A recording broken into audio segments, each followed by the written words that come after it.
গাজীপুরের মৌলানা রইসুদ্দিনকে নির্মমভাবে পিটিয়ে হত্যা করেছে দুষ্কৃতিকারীরা।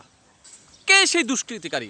কোন দলের সেই সমর্থক যারা মৌলানা রইসুদ্দিনের মতো একজন নিরীহ মানুষকে, মৌলানাকে পিটিয়ে হত্যা করেছে? কি অপরাধ ছিল তার? কি অপরাধে বিনা বিচারে তাকে হত্যা করা হয়েছে? সে ২৬ এপ্রিল ঢাকায় সুন্নি মহাসমাবেশে এসেছিল, ফিলিস্তিনের অধিকারের পক্ষে কথা বলতে এসেছে। সে কি অপরাধ করেছিল বলেন? কারা তাকে হত্যা করেছে? বাংলাদেশের মানুষ জানে, আপনারা জানেন, যারা আমার কথাটা শুনছেন সকলেই জানেন কারা হত্যা করেছে। দেশের মানুষ খুব ভালো করে বুঝে ফেলছে, তারা ১৯৭১ সালে শুধু বিরোধিতা করে নাই, গণহত্যাও চালিয়েছিল। ৭১-এর পরাজিত শক্তি, যারা ৭১-কে মেনে নিতে পারে নাই এখনো পর্যন্ত, যারা বাংলাদেশে দ্বীনের হেফাজতের নামে মাদ্রাসায় বলাৎকারের পর বলাৎকার করে, মাজারে হামলা করে, যারা নিরীহ মুসলমানকে পিটিয়ে হত্যা করে, এই সমস্ত মানুষ, এই মুনাফেকের বাচ্চাগুলা মৌলানা রইসুদ্দিনকে বিনা বিচারে, নিষ্পাপ একজন মানুষকে হত্যা করেছে। এই বিচার কিন্তু হবে। আর সে যখন মৃত্যুবরণ করেছিল তখন সে পুলিশ হেফাজতে ছিল।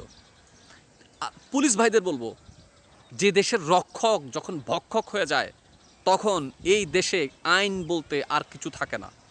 ৫ আগস্ট রাতে যখন এই পুলিশদেরকে গণহারে পিটিয়ে হত্যা করছিল, যখন মেরে গাছের উপর পা ঝুলিয়ে রেখেছিল, তখন আমার মতো সাধারণ পাবলিক ফেসবুকে আমরা স্ট্যাটাস দিয়েছিলাম, এই নিরীহ পুলিশের কি অপরাধ? তারা কোনো একটা দলের চাপে পড়ে, প্রেসারে রাস্তায় নেমেছিল, সাধারণ মানুষকে হত্যা করেছে, আহত করেছে, নিহত করেছে। কিন্তু তাদের কি অপরাধ? তারা তাদের ডিউটি নিভিয়েছিল, তারা ঊর্ধ্বতন কর্মকর্তার আদেশ, দলের আদেশ তারা মেনে নিয়েছিল।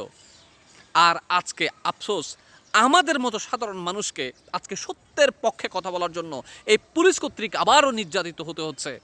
এর মতো লজ্জা কিছু হতে পারে না। আর একটা কথা, এই দেশে এই পর্যন্ত প্রায় ৮৩টা, ৫ আগস্ট পরবর্তীতে প্রায় ৮৩টা প্লাস মাজারে হামলা হয়েছিল। পুলিশ বাহিনীকে বলবো, বর্তমান সরকারকে বলবো, প্রশাসনকে বলবো, আপনারা কয়জন দুষ্কৃতিকারীকে যারা মাজারে হামলা করেছে, কয়জনকে গ্রেপ্তার করেছেন? কয়জনের বিচার করেছেন? তাহলে কি আমরা বুঝে নিব আপনারা কোনো নির্দিষ্ট একটা দলের হয়ে কাজ করছেন?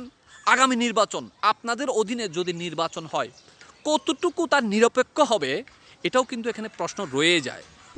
৫ আগস্টের আগে আমার মতো সাধারণ পাবলিক এই বৈষম্য মুক্ত বাংলাদেশ করার জন্য আমরা আহত হয়েছিলাম, পুলিশের পিটানি খেয়েছিলাম, রাস্তায় আন্দোলনে নেমেছিলাম।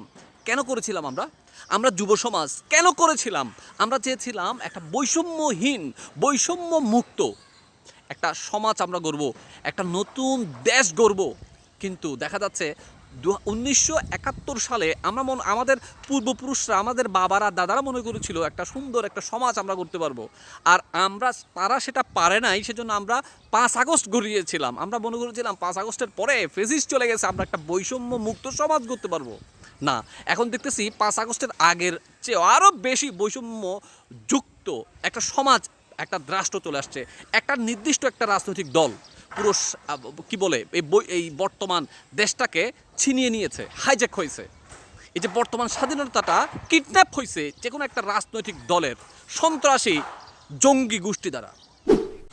সর্বশেষ একটা কথা বলতে চাই, সেটা হচ্ছে বর্তমান সময়ে যেভাবে আপনার আওয়ামী দালাল বলে সুন্নিদের খেপিয়ে দিচ্ছেন, ভবিষ্যতে যদি এই দেশে আর একটা কোনো অঘটন, বড় একটা কোনো ঘটনা ঘটে যায়, যখন সুন্নির ছেলেরা, সুন্নি মুসলমানরা যখন এই তাদের সাথে ঘটে যাওয়া অন্যায়ের বিরুদ্ধে প্রতিবাদ করার জন্য যদি রাস্তায় নেমে যায়, কোনো অঘটন ঘটে যায়, তাহলে বর্তমান সময়ের এই সুশীল মার্কা সরকার, প্রশাসন সকলকেই এই দায়ভার নিতেই হবে।